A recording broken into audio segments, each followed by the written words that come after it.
Hello, everyone. Thank you so much for checking out this video here on Show Style and Spirit. I am Ebony, of course, and as you can see, we're going to be doing one of my favorite types of content, which is taking a trip down memory lane, the first couple seasons of Love and Marriage Huntsville. For this video, it's going to be season 2. I want to talk about Melody Shari and her brand partnership manager, Shawn's amazing business relationship. It goes way back, and even Martell was hating back then. Now, before we get into it all, I ask that you please hit the like button on this video. Please subscribe to the channel. And of course, everything that I'm saying in this video is alleged and just my opinion.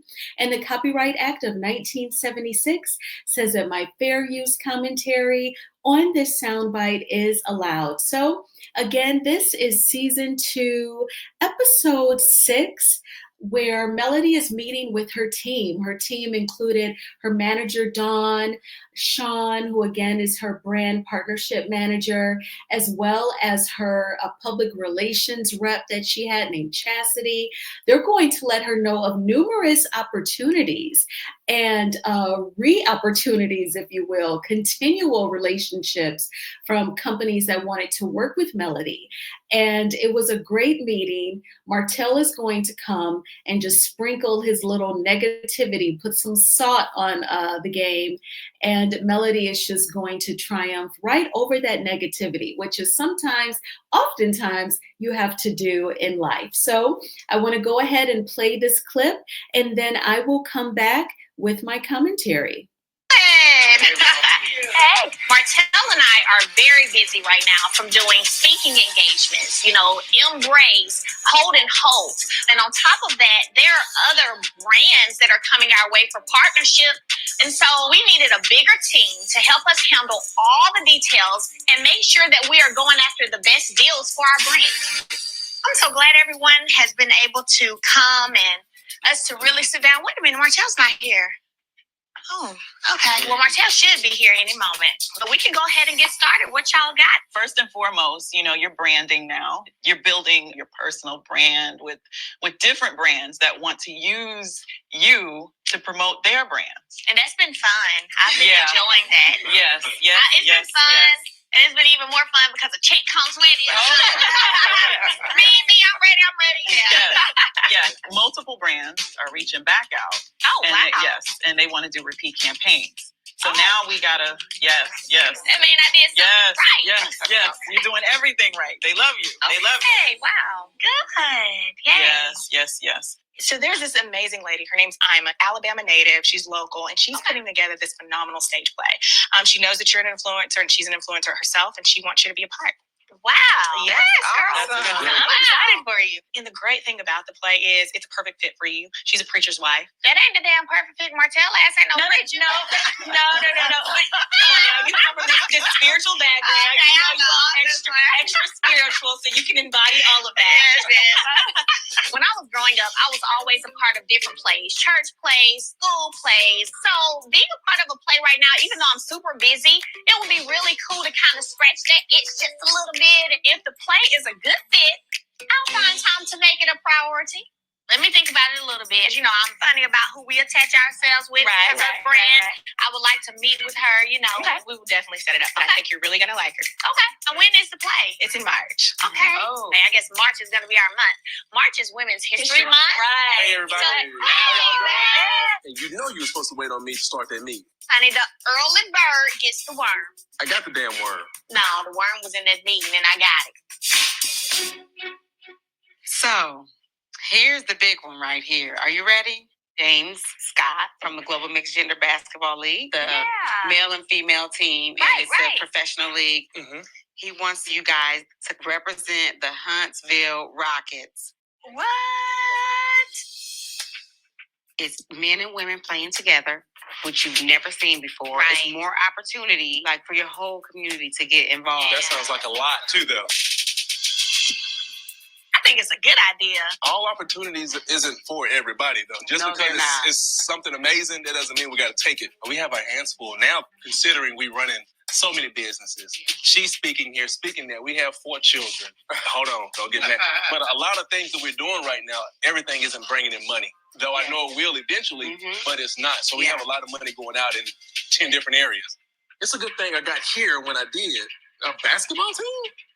We got too much going on as it is. We can't keep taking things on like this. Seriously. If we keep dishing all money out, we're trying to be broke. And then it was going to a commercial break on Martell's negativity. But I want to point out, it was just amazing. Even season 2, which you figure they probably started filming like in the second half of 2019, and then these episodes aired in 2020. By the time, it was almost, they did some of their confessionals in person, but then some of the confessionals were done virtually. You could tell just because of the Carnival 19 at the time. But in any event, even during season 2, Melody had several branding partnerships. She was already working with Shawn. Shawn is a hard worker. She is professional, a beautiful woman, articulate. Y'all know I love all of that. And she has just been paving the way with Melody for her success on TikTok. And I'm really thankful that Shawn and Melody's paths crossed. You could tell that it was meant to be because it's been a business relationship that's been flourishing, and Melody is just growing and growing. And Melody, she definitely empowers other women. I saw on one of her IG posts yesterday, she was playing Shamia's new song, Never Had. Shamia from the Real Housewives of Atlanta. She's helping to promote other Black women who are public figures, other Black women who are reality TV stars, promoting their music as well. That is great exposure, especially for any of Melody's supporters who do not watch the Real Housewives of Atlanta. They can watch Melody's content. They're like, oh, who sings that song? She sounds great. And then they've learned of another beautiful Black woman and her new music. So I love seeing all of that positivity and everyone cross promoting and cross congratulating. I think that that's great. And I just love the fact that, Shawn has been working to pave the way the entire time. And Dawn spoke in that meeting as well about the basketball game, the local team, and Martell was hating on that, saying, oh, that sounds too expensive. What's wrong with investing in a local team that's providing a positive outlet for the Blacks in the area to be engaged in, Martell? Especially you, you're always saying you're going to the gym and you're working out. And when you were in high school, you were this class athlete, according to you. And then you say that Destiny was the cheerleader. Okay. So if that's a fact, why wouldn't you be on board with supporting something that's of athletics? It just sounded very negative, like you were just hating on Melody. And then your controlling nature came out when you had something snippy to say in the confessional about her starting the meeting. Why should everyone wait when everyone was in attendance and not you? It sounds like you really did not want to hear about all of the opportunities that Melody was being presented with. And then when you finally decide to walk in, you decided to hate on it. Or perhaps you even thought that they would just sit around and wait for you like you are the King of Scotland. And then they would just say, oh, King Martell, can we start the meeting? No, time is money. And Shawn totally had a presentation going with brands who wanted to work with Melody again. They were pleased with how she was selling their products, and they wanted to continue that business relationship. We even see that today on TikTok with Melody's business relationship with Goldie. For several TikTok shows now, Melody has partnered with Goldie. I'm sure Shawn helped to negotiate that. Goldie is pleased with Melody's sales skills, and they are continuing to work with her. Goldie is a huge product, a huge company that we see everywhere in the stores. People buy their products to improve their health. I think that is an awesome partnership for Melody to have. So I really wanted to take a look back on this scene.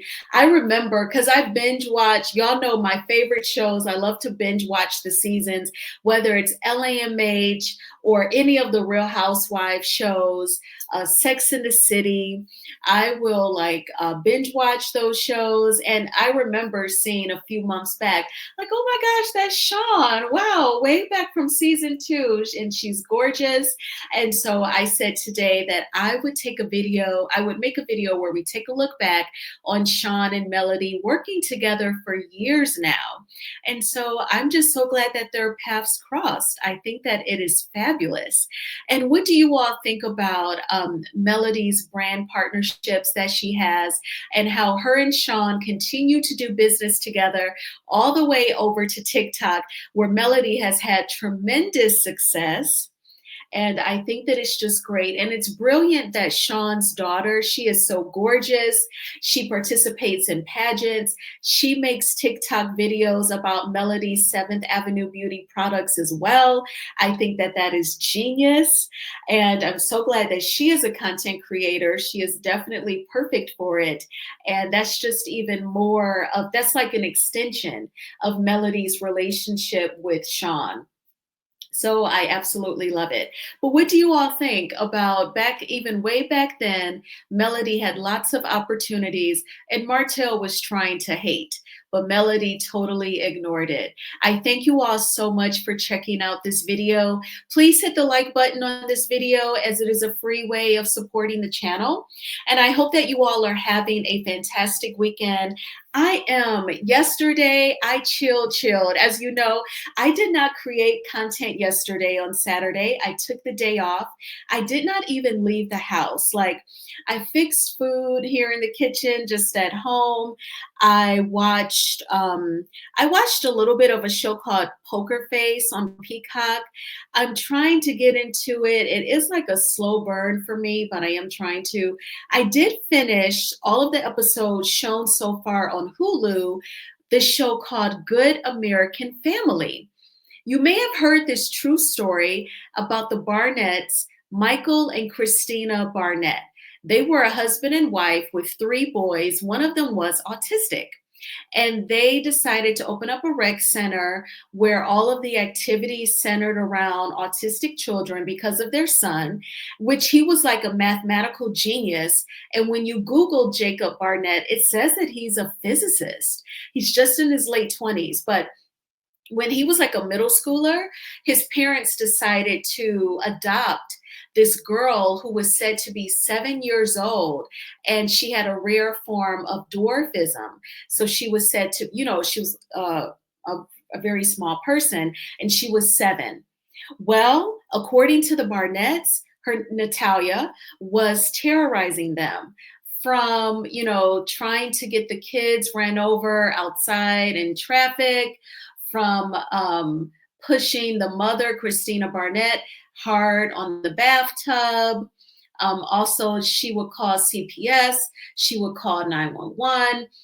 She pushed the mother allegedly on a high voltage fence. You name it. And one time, the adoptive mother, Christina Barnett, walked in on the little girl, and she said to her husband, "She has hair down there. I don't think she's a little girl."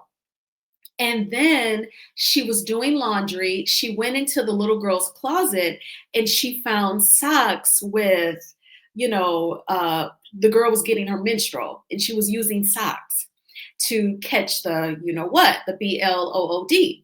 So they started taking her to doctors. Like, the dentist was saying like the teeth was for an older kid. The primary doctor said, she seems like she's going through puberty. There's no way she can be 7 years old. And then one night when she kept calling the police and she was screaming and their neighbors called the police, this detective came and said, "Well, from what you all are saying," he was the one who told them, "Take her to the doctor, get the doctors to say she seems to be older, and then you petition a judge." So they actually got a judge to say that the girl was born in 1989 and not 2003.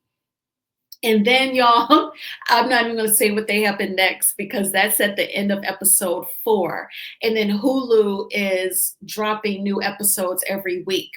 But it is wild once they get a judge to sign off and say that she was really born in 1989 and she's a grown up. She just happens to be a dwarf.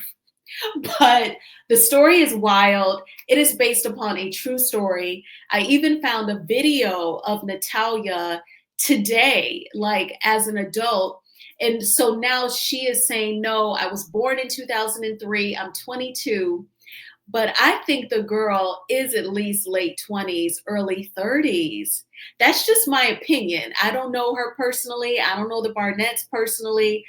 But honey, the story gets deeper and deeper. So if you have a Hulu subscription, definitely check it out. If you do not have a Hulu subscription, just Google Christina Barnett or Natalia Grace, honey, and everything will pop up. And you can read People magazine articles.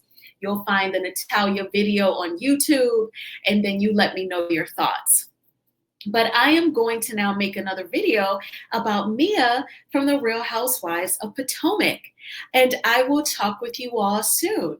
Bye.